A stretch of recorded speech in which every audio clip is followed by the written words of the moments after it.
Allez, salut à toi, bienvenue dans ce nouveau petit cours. Ici, ça va être un truc assez rapide, mais un truc que je vois souvent et que quand moi j'ai commencé la 3D sur Blender, je comprenais pas comment ça marchait.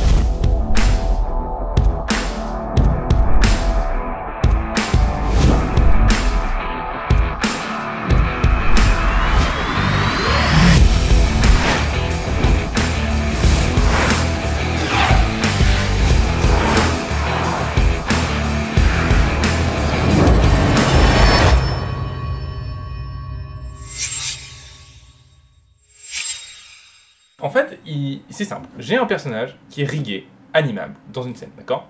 Je vais t'ouvrir la scène pour te montrer. C'est celui-ci. Alors, promis, le tuto dessus arrive, on va pouvoir riguer ce personnage ensemble, mais là, du coup, voilà, il est rigué.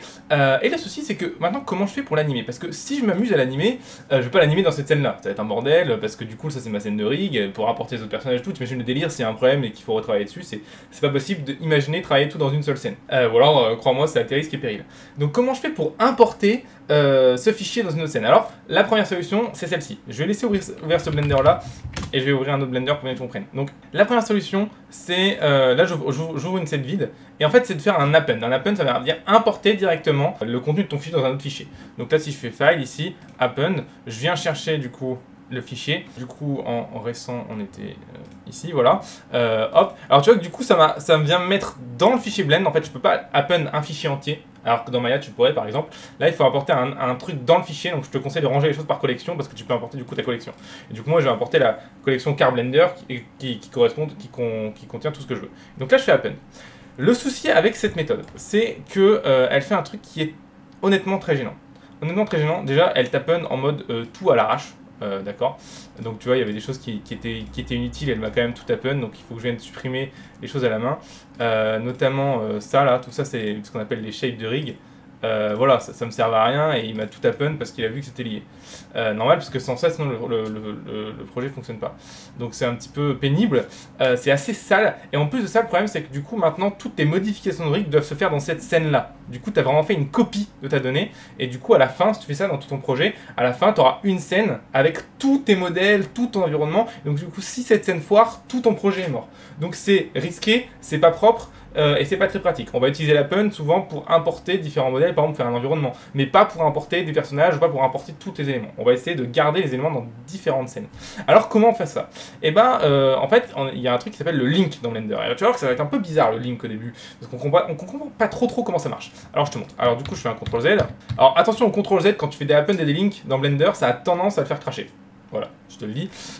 Non, tu t'en fais ce que tu veux. Donc le link ici, c'est le truc link ici. La différence avec le link et l'append, c'est que l'append, comme je te dis, il fait une copie de la donnée du fichier source dans le fichier où tu travailles. Le link va faire un lien, donc il va rien copier. Il va juste aller réouvrir le fichier sans te le dire en fait. Et importer la scène. Ce qui fait que si tu fais des changements dans le fichier d'origine, les changements vont se répercuter dans le fichier où tu travailles. L'avantage, c'est que du coup, tu as ta donnée dans différents fichiers. Du coup, si tu as un problème dans un fichier, ça ne casse pas tout ton projet. Alors du coup, je fais un link ici et je viens pareil faire la collection. Tu vois qu'ici, cette fois, il ne m'importe pas tous mes shapes parce qu'il n'en a pas besoin, parce qu'il va les chercher dans le fichier d'origine. D'accord?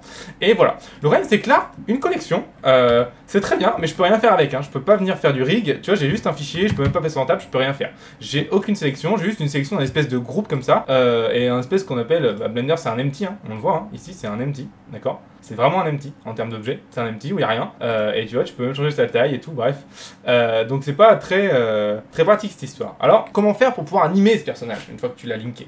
Et bien en fait, il y a deux solutions. La première solution en fait, c'est de linker la collection, c'est de linker les objets. Le problème c'est qu'en linkant les objets, tu casses toute ta hiérarchie de collection de la scène principale. Donc du coup, si tu as beaucoup d'objets, c'est un bordel sans nom, c'est pareil à éviter, d'accord? La deuxième solution, et c'est celle que je te recommande, c'est en fait de faire ce qu'on appelle un proxy. En fait, en gros, il faut bien comprendre que malgré le fait que Blender t'affiche une collection, les objets sont vraiment dans la scène de Blender. Alors, pour te montrer, ici tu peux voir tout ce qu'il y a dans ta scène, ici. Donc si je vais aller dans Blender File, et si je vais dans Objet, d'accord? Ici, j'ai rien, et par contre, on voit bien qu'il m'a linké tous les objets à ce niveau-là, tu vois, d'accord? Donc c'est linké, ils sont là, ils existent, d'accord? Il faut juste trouver un moyen de les travailler en fait. Et pour ça, en fait, il faut faire ce qu'on appelle des proxys.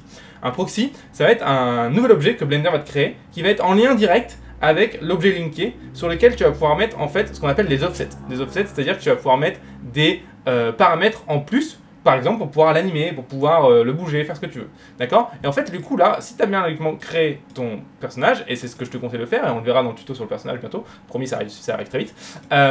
Et bien en fait, logiquement, ton rig te suffit à contrôler tout ton personnage. Tu n'as pas besoin de toucher aux autres objets. Ton rig doit te servir à faire tout. Donc du coup, en fait, là, comme c'est simple, il suffit simplement de mettre le rig en proxy et tout fonctionnera. Comment on fait un proxy? Eh bien, il suffit d'aller en relation ici, object, pardon, relation, proxy. Proxy, tu dois choisir l'objet. Moi, c'est Blender Rig, le nom du rig. Je te conseille de bien le nommer tes objets, sinon ça va être un bordel.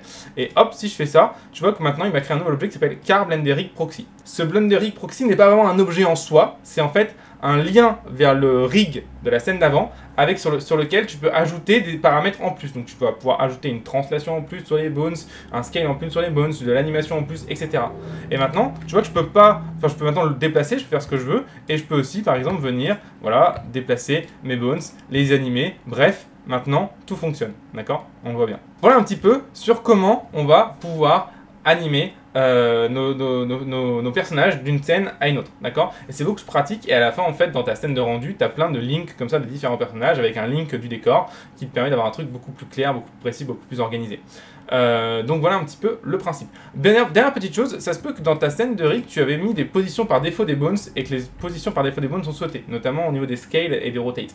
Et bien ça, il suffit de faire ce qu'on appelle une pose librairie. J'en parlerai certainement dans un autre tuto. C'est vraiment très intéressant les poses librairies.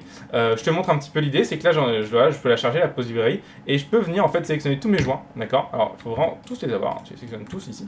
Voilà, tu sélectionnes tous tes joints et tu peux venir en fait, tu vois, les mettre, les activer au fur et à mesure. Et tu vois, du coup là, maintenant, j'ai ma position par défaut de mon personnage. Et en fait, mes yeux étaient, voilà, comme ça, scale. Et ça, c'est mon personnage par défaut. Maintenant, je peux l'animer, d'accord? Bref, tu as l'idée de la chose. La pose librairie, j'en parlerai plus avancé dans un prochain tutoriel. Voilà, maintenant, tu sais comment linker un personnage ou un objet de manière correcte en faisant des proxys. Alors, tu l'as vu, ça peut être assez compliqué d'organiser tes fichiers et de lier tes personnages, etc. On l'a vu, c'est déjà un bordel. La règle avec une collection, c'était déjà un peu compliqué et tu vois que tu peux vite te tromper. Ce que j'ai fait en fait pendant tout ce mois de juillet, c'est que j'ai créé une formation sur ce concept-là, sur le fait d'organiser tes fichiers et de créer les liens entre eux. C'est ce qu'on appelle le pipeline. C'est une formation qui dure 7 jours, elle est totalement gratuite et en plus de ça, je te fournis avec un logiciel, un plugin que tu vas pouvoir mettre sur Blender qui va te permettre de gérer absolument tout ton pipeline en automatique, d'accord? Tout se fait en automatique, tu n'as plus à linker à la main, tu n'as plus à renommer à la main, tout se fait en automatique, ça te fait gagner un temps de fou. J'utilise personnellement ce logiciel depuis 2 ans maintenant, dans toutes mes prods, je l'utilise, il m'a sauvé la vie plein de fois, et honnêtement, sans lui aujourd'hui, je ne sais pas comment je ferais. Donc voilà, c'est gratuit, tu peux y accéder dès maintenant, et je te dis du coup, à tout de suite, ciao!